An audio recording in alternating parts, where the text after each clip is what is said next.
Salut les survivants, j'espère que vous allez bien. Aujourd'hui, on va parler des bunkers. Donc, on va dire à ce jour, il y a 3 bunkers disponibles sur la map. Donc, bien sûr, tous ceux qu'on connaît, donc le bunker A, le fameux très célèbre bunker A que tout le monde font les sous-sols, le bunker B qui se trouve en haut et le bunker C qui se trouve ici, accessible sûrement que par l'hélicoptère vu qu'il est cerné par la mer. Ensuite, il y a pas longtemps, j'ai découvert en fait qu'il y avait d'autres bunkers. Je sais qu'en tuant le gros, donc The Big One, le gros zombie à 1000 points de vie, euh, on obtient la carte du bunker Z. Jusqu'à là, ça fait 4 bunkers. Sauf que moi, en tuant des zombies, des trucs comme ça, j'ai récolté donc 2 autres cartes. Donc la carte d'accès F, donc pour un bunker nommé F, et une carte d'accès R nommée Roméo. Donc ce qui veut dire que déjà, ça nous fait 6 bunkers. Donc le bunker A, le bunker B, le bunker C, le F, le R et le Z.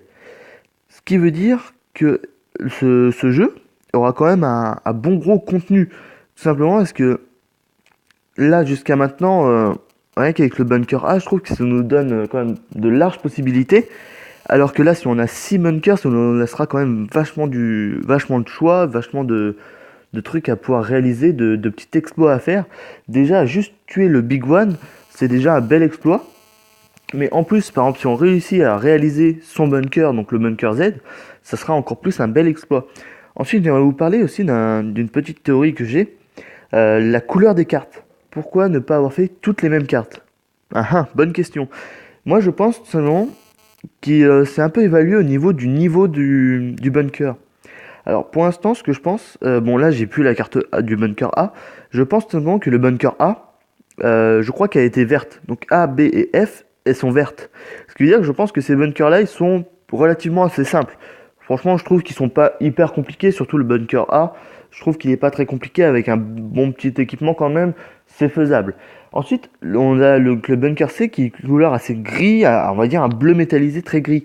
Je pense que ça serait un peu la neutralité, peut-être un bunker, où est-ce que justement ce serait neutre, plus des pièges à dévier, peut-être, vous savez, comme dans le sous-sol 2, presque à la fin du sous-sol 2, dans le bunker A, on a des grilles électriques, peut-être un parcours comme ça à passer. Enfin, je pense voilà, que ce sera neutralité, pas de zombies, mais que des pièges à passer, donc assez compliqué. Ensuite, nous avons le bunker R, il est marron, donc j'ai pas vraiment de théorie là-dessus, je ne comprends pas trop pourquoi marron, mais je pense vraiment qu'il y a un truc assez solide à tenir sur les couleurs des cartes. Surtout que, en sachant que la carte du bunker Z, elle est rouge. Rouge, donc rouge, on va dire, ça va sûrement être le plus dur à faire. Sachant que la carte provient du Big One, si le bunker à côté était nul, on comprendrait pas. Donc ensuite, je voulais vous parler aussi des forêts qu'on a en haut. Je pense que beaucoup de gens on dit, waouh. Donc ensuite, je voulais vous parler donc ensuite, je voulais vous parler des forêts qu'il y a tout en haut de la map, en fait, les brousses de chêne et l'autre, je sais plus comment il s'appelle, les chêneraies. En fait, tout le monde pense ça quand même, je pense. Euh, Là-dedans, on pourra sûrement trouver donc des planches de chêne, par exemple, rien que pour la tour radio, je crois. Voilà, pour la tour radio, il faut bien des planches de chêne. Alors que ici, toutes les forêts qu'on a aux alentours, elle est là, c'est pinède ou forêt, bosquet de pin, voilà. Et donc on ne chope que du pin. Alors qu'ici, voilà, on pourrait vraiment choper des planches de chêne.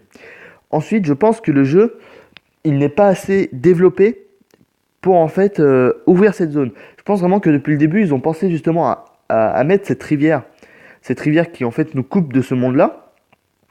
Je pense en fait, donc ils ont mis cette rivière justement pour leur laisser le temps en fait de bien complémenter le jeu. Quand le jeu est sorti, le bunker A n'avait aucun étage. On y allait, c'était juste pour avoir juste les coffres qu'il y a en haut, les espèces d'armoires. C'est tout, il n'y avait pas d'étage. Donc je pense en fait tout simplement ils se laissent du temps. Ils ont mis leur petite rivière ici, simplement pour laisser le temps à eux qui finissent de complémenter le jeu. Et qu'est-ce qu'ils se sont dit? Voilà, pour y aller, on a besoin de la TV. La TV, il lui faut quoi? La transmission. Donc il y a la transmission, le réservoir, ça veut dire c'est un peu comme la fourche et le rétro pour le chopper.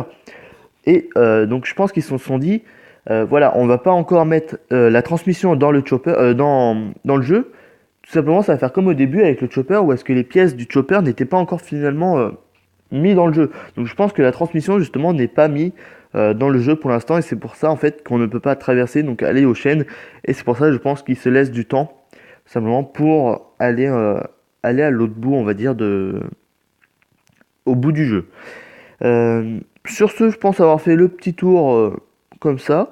En tout cas, moi je vous dis à très vite, et je vous fais un bon gros salut.